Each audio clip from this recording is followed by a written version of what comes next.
আয়োজনের মাধ্যমে যে ওখানে হয়েছে আমাদের মহাপ্রয়াগে, সেটা সত্যি প্রশংসার যোগ্য। সেই জন্য এখানকার সাংসদ না চাইতেও সত্যি কথা বলে ফেলেছে, সেই জন্য পার্টি থেকে ওনাকে কানমালা দিয়েছে, সেই আগেই হয়তো উনি স্নান করেননি।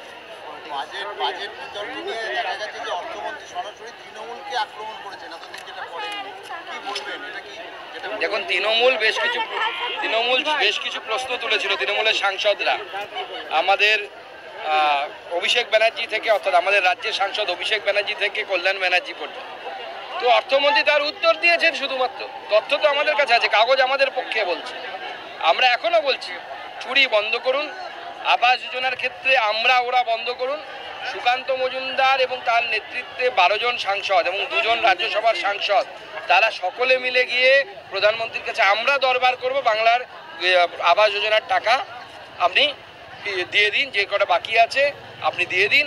এবং বাংলাতে মুখ্যমন্ত্রী কথা দিয়েছেন উনি ওরা করবেন না। অর্থাৎ যারা তৃণমূল করে তারা বড়লোক হলেও বাড়ি পাবে, বইয়ের নামে জায়গা লিখে দিয়ে, ছেলের নামে জায়গা লিখে দিয়ে, বুদ্ধি করে, চালাকি করে। মনে রাখবেন, চালাকি দ্বারা কোনো মহৎ কার্য হয় না। মুখ্যমন্ত্রীও বুঝতে পেরেছেন সেটা, সেই জন্য তাকে এতদিন আগে ভোটের তাকে বলতে হচ্ছে যে আমরা 2/3 নিয়ে ক্ষমতায় আসবো। তার মানে মনে সন্দেহ জমেছে।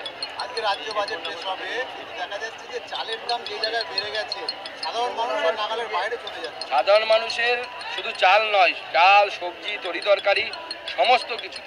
এবং মনে রাখবেন, অনেক জিনিস অন্য রাজ্য থেকে আসে, অনেক জিনিস আমাদের রাজ্যের এক জায়গা থেকে আরেক জায়গায় যায়। এক একটা জেলা থেকে আরেকটি জেলায় এই পণ্য নিয়ে যাওয়ার জন্য রাস্তার ধারে তৃণমূল কংগ্রেসের নির্দেশে, সরকারের নির্দেশে, পুলিশের মাধ্যমে যে তোলাবাজি হয়, এই তোলাবাজির জন্য দাম বেড়ে যাচ্ছে। শুধু তাই নয়, আমি উত্তরপ্রদেশ থেকে ঘুরে এলাম, উত্তরপ্রদেশের তুলনায় এখানে পেট্রোল ডিজেলের দাম অনেক বেশি। তার ফলে প্রতি কিলোমিটার আমাদের আলু থেকে শুরু করে, পটল থেকে শুরু করে যা ট্রান্সপোর্ট হচ্ছে, যারা পরিবহন ব্যবস্থার মাধ্যমে যাচ্ছে, চাল, প্রত্যেকের উপরে এক্সট্রা করে টাকা দিতে হচ্ছে। সাধারণ মানুষের জীবন ওষ্ঠাঘাত। মুখ্যমন্ত্রী তো শুধু মাদ্রাসা তৈরি নিয়ে ব্যস্ত, 600 মাদ্রাসা করবেন, এটা হচ্ছে অ্যাচিভমেন্ট একটা সরকার। প্রণব মুখার্জির ছেলে আবার কংগ্রেসের যোগ দিলেন। ঘরের ছেলে ঘরে ফিরে গেলে তবে বলার কি আছে? রাজনৈতিক কোনো এর ইম্পর্টেন্স আছে বলে আমার মনে হয় না। কিছুদিন আগে ওনার সাথে একটা প্রোগ্রামে আমি একসাথেই ছিলাম মুম্বাইয়ে, তো আমার দেখে ওনাকে যা মনে হচ্ছে এর কোনো রাজনৈতিক ইম্পর্টেন্স বা গুরুত্ব নেই।